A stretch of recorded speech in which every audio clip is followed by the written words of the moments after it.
अगर देखा जाए तो समाज में दो तरह की प्रवृत्तियां चलती हैं, अच्छाई और बुराई। तो हमारा और आपका जो भी लक्षण होता है, किससे अच्छाई लेनी है, क्या बुराई लेनी है। लेकिन आजकल तो सबसे अच्छा होता है, अच्छाई छोड़ते चले जाते हैं, बुराई ले लेते हैं।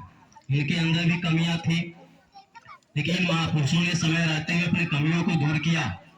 और एक के कहा जाए, ये जब वो छोटे थे और पढ़ते थे 4-5 में, तो इनकी कहानियां उस किताब में हुआ करती थी कि किसी को छोड़ते नहीं थे और सबकी उंगली काट डालते थे, चाहे वो अपने को गरीब हो, चाहे महान हो, चाहे साधु संत जो भी हो। लेकिन इनके जीवन में बदलाव आया। उस बदलाव के साथ ऐसा चमत्कार हुआ कि इनका जीवन ही बदल दिया। जो शुद्ध बोल न पाने वाला व्यक्ति भी रामायण की रचना करना चालू कर दिया। रामायण की रचना जो आपके बीच में आता है, सर जी ने एग्जाम कराते हैं कि रामायण किताब को पढ़ें। उस रामायण में राम की जो कल्पना की गई है, राम के बारे में जो बताया गया है, उनके आदर्शों पर चलने के लिए जो कहा गया है, इन्हीं के द्वारा वर्णन किया गया। रामायण एक ऐसी पुस्तक होती है जो एक सन्यासी रूप से लेकर घर परिवार की जो तालमेल है, प्रेम है, उसको दर्शाया गया है।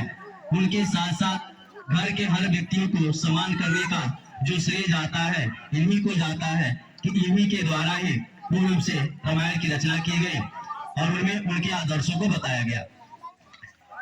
ये महापुरुष एक और बात कहते थे कि मानवता, इनके शब्द में मानवता का जो श्रेय है सबसे सर्वश्रेष्ठ मानी जाती है। मानवता पे कहानी है छोटी सी।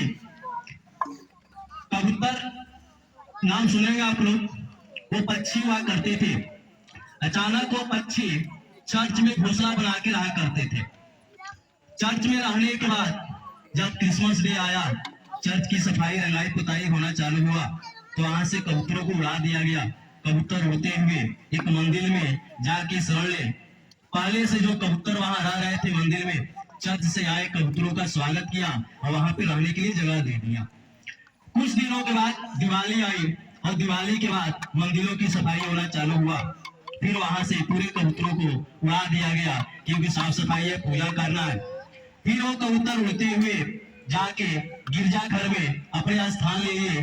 अब पहले से रह रहे गिरजाघर में कबूतरों ने उन कबूतरों का स्वागत किया और तालमेल से रहना चालू कर दिए।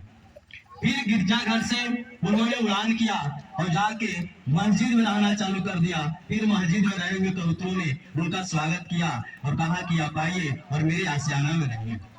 कुछ दिनों के बाद ईद आया और ईद के समय मस्जिद की सफाई हुई, वहां से कबूतरों को उड़ा दिया गया। वो सब कबूतर हुए और तुरंत किसी मंदिर के पास जाके जैसे ही बैठ रहे थे, नीचे देखा गया कि लोग आपस में लड़ रहे थे।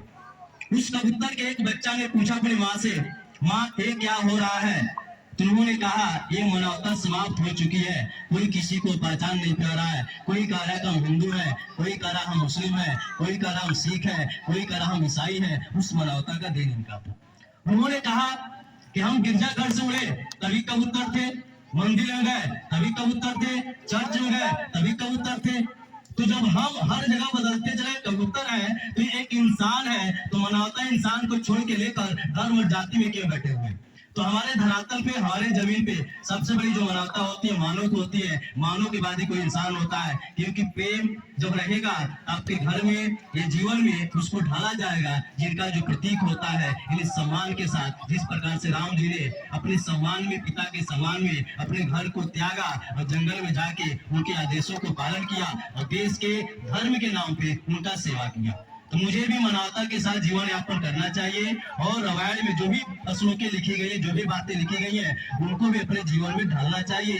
केवल पढ़ना गुण नहीं है, उसको अपने जीवन में ढालना ही सबसे बड़ा व्यक्तित्व होता है। तो पढ़ने के साथ साथ उनके श्लोकों को, उनके विचारों को हम उसके मार्ग पे चले, सभी मेरा जीवन का होगा, सुदृढ़ होगा।